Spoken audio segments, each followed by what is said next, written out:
तो हम लोग शुरू करते हैं। आप सभी को मालूम होगा कि दिनांक 1/10/2023 को केंद्रीय चयन परिषद जो सिपाही भर्ती का है उसके द्वारा सिपाही भर्ती की परीक्षा 2 पालियों में की गई थी। पत्र के आंसर कीज को फ्लैश किया गया और इस प्रकार का ये माहौल बना कि कुछ ना कुछ गड़बड़ इसमें हुआ है। तो इसकी सूचना जैसे ही सब तरफ फैली तो आर्थिक अपराध इकाई ने इसको स्वतः संज्ञान लिया इसमें, और हम लोगों ने इस मामले की जांच करना शुरू कर दी। सभी जिले के एसपी जहां जहां से इस प्रकार की शिकायतों की सूचनाएं आई उनसे बात की गई और उनके यहाँ जो भी एफआईआर्स दर्ज हुई थी या कंप्लेंट्स आई थी उनके बारे में हम लोगों ने जानकारी ली, उनसे सारे डिटेल्स प्राप्त किए। बहुत जगह रिकवरीज भी हुआ था गैजेट्स का, आंसर शीट्स के जो चिट्स होती हैं उनकी, और इसके अलावा बहुत से मामले तो बिहार एग्जामिनेशन बोर्ड के वायलेशन में भी हुए थे। मगर जो मुख्य एफआईआर्स हुई थी जिसमें कुछ ना कुछ आपराधिक गिरोह का संगठित लग रहा था जिनका हाथ हो सकता है, उनकी जानकारी प्राप्त की गई। जानकारियों को प्राप्त करने के पश्चात इसका अध्ययन हम लोगों के द्वारा किया गया और इसमें यह निर्णय लिया गया कि आर्थिक अपराध इकाई इस प्रकार के जितने भी केसेस दर्ज हुए हैं उन सब का टेक ओवर हम लोग करेंगे, और जिन केसेस में इस प्रकार के साक्ष्य आ रहे हैं कि उसमें कोई संगठित गिरोह इन्वॉल्व है जिसके द्वारा नियमितताएं के जरिए इस पूरी प्रोसेस को विशेट किया गया है, जो एग्जामिनेशन की स्पिरिट होती है उसके साथ खिलवाड़ और छेड़खानी की गई है, और बहुत से अच्छे और जो मेहनत करने वाले बच्चे उनके भविष्य के साथ भी एक प्रकार का ये छेड़खानी है, दुस्साहस है। ऐसे सभी मामलों की एफआईआर्स को हम लोगों ने अलग से देखा और इसके बारे में फिर ये निर्णय हुआ कि इन सारे मामलों को आर्थिक अपराध इकाई की एक विशेष टीम इसका इन्वेस्टिगेशन को देखेगी। आज क्योंकि ऑलरेडी कमीशन के द्वारा दोनों पाली में परीक्षा हुई थी उसको कैंसिल कर दिया गया है, और आगे भी जो 2 शिफ्ट होनी थी उनको भी उन्होंने स्थगित किया है। तो अब ये सारे मामलों को ईओयू के द्वारा टेक ओवर कर लिया गया है और हम लोग इसमें बहुत गहराई से इन्वेस्टिगेट करेंगे। जो भी इसमें दोषी होगा, मैंने पहले भी कहा है कि चाहे वो कोई भी हो, सरकारी कर्मचारी हो या प्राइवेट इंडिविजुअल होगा, उसके विरुद्ध कठोरतम कानूनी कार्रवाई की जाएगी। और इस पूरे प्रकरण में जो लोग भी दोषी पाए जाएंगे, जो भी मॉडस ऑपरेंडाई उन्होंने इस्तेमाल किया है, जो विशिएट किया है जिससे एक प्रॉपर एग्जामिनेशन का माहौल, उनकी तह तक अनुसंधान जाएगा और उनके विरुद्ध कठोरतम कार्रवाई हम लोग करेंगे। कुल मिला के अभी तक जो हमारे पास डिटेल्स आए हैं वो बिहार के 40 में से 21 जिलों में एफआईआर्स दर्ज हुई हैं, जिसमें 67 केसेस दर्ज हुए हैं और इसमें करीब 148 लोगों की गिरफ्तारी भी हुई है और बहुत सी रिकवरीज हुई हैं। इसमें गैजेट्स मिले हैं, बहुत सी और चिट्स मिली हैं, सामग्री मिली है। उन सारी चीज़ों का अध्ययन किया जा रहा है और इस पर आगे की कार्रवाई हम लोग कर रहे हैं। मैंने जैसे पहले भी बताया, एक विशेष टीम का गठन किया गया है जो वरीय पदाधिकारियों के अधीन काम करेगी। इसकी monitoring day to day basis पे होगी और इसमें कुछ अतिरिक्त अधिकारियों को भी पुलिस मुख्यालय से हम लोग अनुरोध कर रहे हैं, उनको भी इसमें शामिल किया जाएगा। और इन पूरे मामलों में जितने भी एफआईआर्स हम लोग टेक ओवर करेंगे, मुझे लगता है कि लगभग 2 दर्जन से अधिक केसेस को टेक ओवर हम लोग करने जा रहे हैं, और यदि उसके बाद कुछ और भी मामले आएंगे तो उन पर भी विचार किया जाएगा। इनमें बहुत लंबा समय ना लगे इसके लिए टीम में अच्छे पदाधिकारियों को रखा जाएगा और डे टू डे बेसिस पे इन्वेस्टिगेशन होगा। इसमें साइंटिफिकली इलेक्ट्रॉनिक जो भी हमारी एविडेंस कलेक्शन के मैकेनिज्म्स हैं उनका इस्तेमाल किया जाएगा। और अभी तक प्राइमा फेसी जो बातें सामने आ रही हैं उसमें ये ज़रूर है कि इसमें लीकेज हुआ है। समय से पहले प्रश्न पत्र के आंसर कीज का बाहर आना अपने आप में ये सजेस्ट करता है कि किसी न किसी माध्यम से प्रश्न पत्र लीक हुए हैं और कुछ लोगों के द्वारा उसके आंसर कीज बना के सर्कुलेट किया गया है और इसमें पैसे का भी लेन देन के साक्ष्य प्राप्त हुए हैं अभी तक। बहुत से कैंडिडेट्स के द्वारा भी ये बताया गया है कि उनको इस प्रकार की यूपीआई ट्रांजैक्शन के माध्यम से पैसे देने को कहा गया था और बाद में ये काफ़ी वाइड स्प्रेड हो गया, हर जगह इस तरह की चीज़ें सामने आने लगी। तो ये अब इसमें किसी प्रकार का संदेह नहीं है लीकेज के इशू पर, और उसी पे हम लोग अब अनुसंधान करेंगे। इसमें जो लोग भी हैं इन्वॉल्व, जैसे भी हैं, इसकी क्या भूमिका है वो आने वाले समय में पता चल जाएगी। हम लोगों ने इसमें बहुत पब्लिक के भी लोगों से, स्टूडेंट से भी बात किया है, उनके द्वारा भी हम लोगों को काफ़ी सूचनाएं दी गई हैं।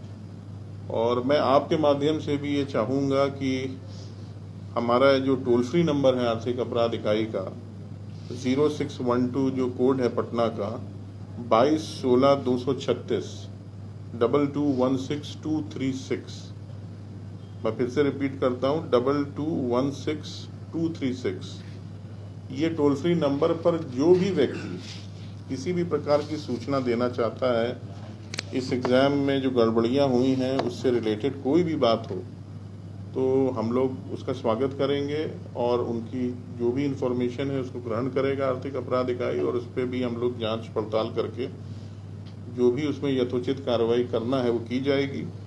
इसके अलावा हमारा ईमेल आईडी भी है जिस पर अपनी इंफॉर्मेशन या जो भी डिटेल्स उनको शेयर करना है पब्लिक कर सकती है।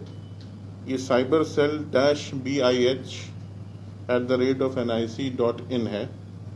cybercell CYBERCELL cybercell-bih@NIC.in, ये आपको अलग से भी सर्कुलेट हम लोग करवा देंगे, तो इसका भी इस्तेमाल किया जा सकता है। अपनी सूचनाएं हमारे साथ शेयर करें, और जो भी हमारे अधिकारी इसमें रहेंगे वो, हम लोगों ने कई टीम्स को गठन का योजना रखी है इसमें, और हर एक टीम अलग अलग जगह पर कार्य करेगी। और जो भी सूचनाएं मिलेंगी, चाहे वो डिजिटल इन्फॉर्मेशन का एक्सट्रैक्शन होगा जो गैजेट्स मिले हैं, या मनी से रिलेटेड जो हमारा इन्वेस्टिगेशन होगा, फाइनेंशियल इन्वेस्टिगेशन होगा, वो एक अलग आयाम इसका रहेगा। आखिर ये पैसा किसके पास जा रहा है, कहाँ ट्रांसफ़र हुआ है, कौन इसके बेनिफिशरीज हैं, ये सारा चीज़ें देखी जाएंगी। और क्या इसका सोर्स था, कहाँ से पहली बार ये आंसर कीज आई हैं, कौन व्यक्ति है, कौन संगठन है, कौन गिरोह है, और उसने किस किन और लोगों को इस चीज़ को शेयर किया जिनके माध्यम से ये मार्केट में आया, सोशल मीडिया में आया।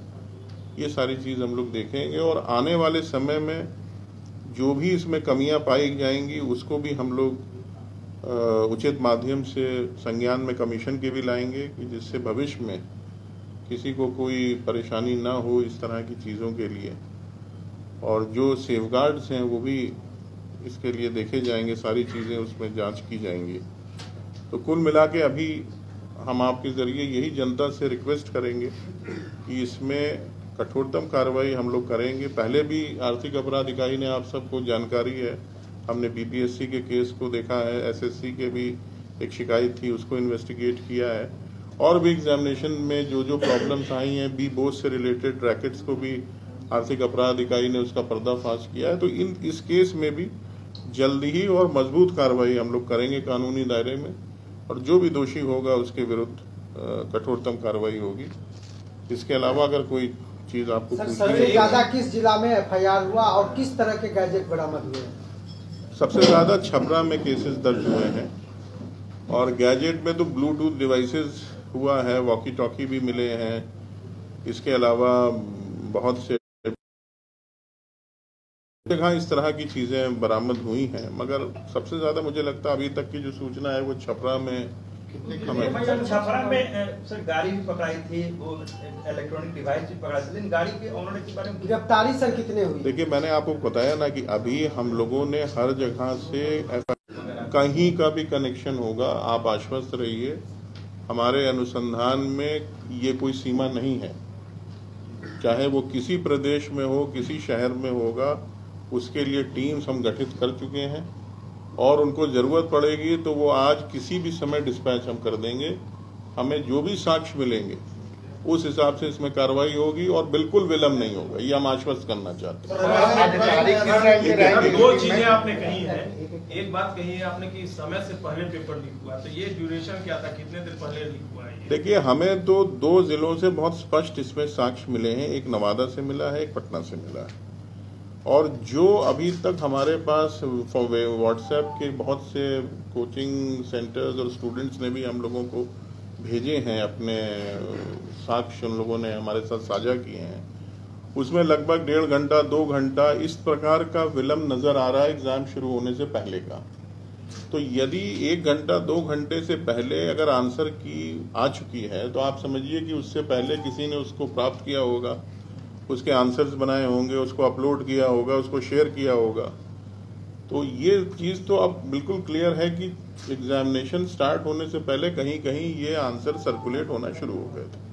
अब एक्चुअली कितने बजे कहाँ से लीक हुआ ये तो इन्वेस्टिगेशन में पता चलेगा। अधिकारी किस रैंक करेंगे? देखिए, हमारी जो भी टीम्स हैं उसमें विभिन्न टीमों में डीएसपी और इंस्पेक्टर रैंक के लोग नेतृत्व करेंगे, मगर इन सभी मामलों का अध्ययन, सुपरविजन, मॉनिटरिंग एसपी से लेकर डीआईजी रैंक के अधिकारी करेंगे। सर, अंदेशा ये है कि क्या एक जगह से सभी जिलों में सर्कुलेट हुआ है या कहीं? नहीं, अभी इस पे कहना मुश्किल होगा, क्योंकि जिस प्रकार से ये वाइड स्प्रेड एफआईआर हुई हैं, तो ये एक पॉइंट से हुआ है या मल्टीपल पॉइंट्स पे हुआ है, ये भी तत्काल बताना मेरे लिए संभव नहीं है। इन्वेस्टिगेशन में कुछ समय बाद ही हम इस पे कुछ बात कर पाएंगे। आयोग पर भी जांच होगी सर, आयोग पर भी जांच होगी। मैंने कहा कि साक्ष्य जहां जहां से आएंगे, ठीक है ना, हमारा इन्वेस्टिगेशन होगा साक्ष्यगत। अब उसमें जहां से जो भी है, नेचुरली जो इसमें दोषी होंगे उनके विरुद्ध हम लोग अनुसंधान करेंगे। सर, हर बार इन्वेस्टिगेशन तो होता है, लेकिन इसका जो मुख्य सरगना है उसके पास नहीं पहुंच पा रहे। अब ये आपका विचार हो सकता है, मैं तो दावा करता हूं कि हम लोगों ने किया है। एग्जाम शुरू होने से एक दिन पहले ही देखिए, सूचनाएं बहुत आ रही हैं, हो सकता है वो सूचनाएं सही हो, हो सकता है सूचनाएं गलत भी हो, मगर हम लोगों को वही देखना है जिसके एविडेंस हमारे पास आ रहे हैं। और मैंने आपको पहले भी बताया कि हम बिल्कुल एविडेंस बेस्ड इन्वेस्टिगेशन करने वाली एजेंसी हैं। सूचनाएं हम आपकी जरूर ग्रहण करेंगे, मगर उसको नापेंगे, तौलेंगे, देखेंगे कि उसका क्या बैठता है। अगर वो उसमें साक्ष्य है तो उसको देखा जाएगा। सर, आप बार-बार ये कह रहे हैं कि सरकारी कर्मचारियों की भूमिका अगर होगी तो कुछ प्राइमा फेसी कुछ इंफॉर्मेशन या कुछ ऐसा एविडेंस कलेक्ट किया? नहीं, मेरा कहने का तात्पर्य ये है कि इसमें कोई भी हो, किसी के मन में ये संशय नहीं होना चाहिए कि वो किसी सरकारी जॉब में हो या किसी विभाग में हो तो वो कानून से ऊपर है। कानून से ऊपर कोई नहीं है, वो चाहे आम आदमी हो, अपराधी हो, सरकारी सेवक हो, कोई भी हो, इसमें कोई नहीं बचेगा।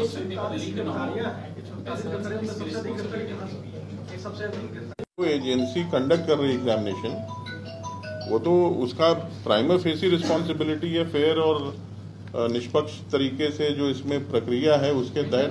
मेरा सवाल था कि जैसे क्वेश्चन पेपर जैसे प्रिंटिंग प्रेस से चलता है और वो फिर जब एग्जाम सेंटर पे पहुंचता है तो उसके बीच मतलब एक चैनल होते हैं, वही चैनल्स तो हम लोगों को देखने हैं, वही चैनल्स इन्वेस्टिगेशन में देखे जाएंगे। ये कड़ियां हैं जिनको स्टडी करना होगा।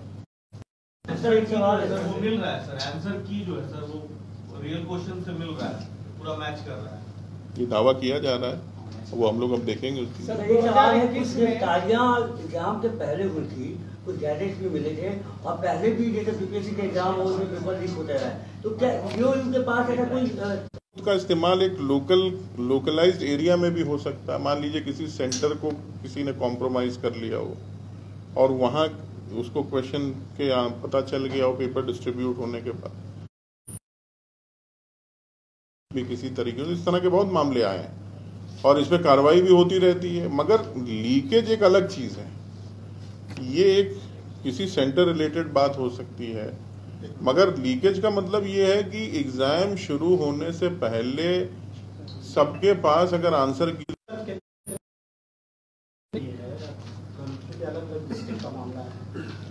हम लोगों ने अभी प्रारंभ में कम से कम एक सेंट्रल टीम हमारी है जो सारी चीज़ों को देखेगी, सीनियर ऑफिसर्स के लेवल पे होगी। इसके अलावा करीब 4-5 और टीमें हम लोग गठित कर रहे हैं जो जिलों इन्वॉल्वमेंट रहेगा जितनी आवश्यकता होगी। सर, मनी ट्रांजैक्शन को लेकर के बात आपने कही कि इसमें यदि आया है उभर करके, तो इसमें क्या लगता है कि कोई ऐसा नेटवर्क को जो इसको हो चुका है और सोशल मीडिया पर पूरे आंसर शीट उपलब्ध है, तो कई ऐसे होते हैं बच्चे, हम लोगों ने भी एग्जामिनेशन दिया है, 4 बच्चे मिल जाएंगे तो 100 क्वेश्चन तो ऐसे भी बता देंगे कि हमने ये किया, भी किया, ये सही था, वो सही था। हाँ, तो मगर 2 घंटा पहले नहीं ना बता पाएंगे। इन्वेस्टिगेशन की जो आपका जो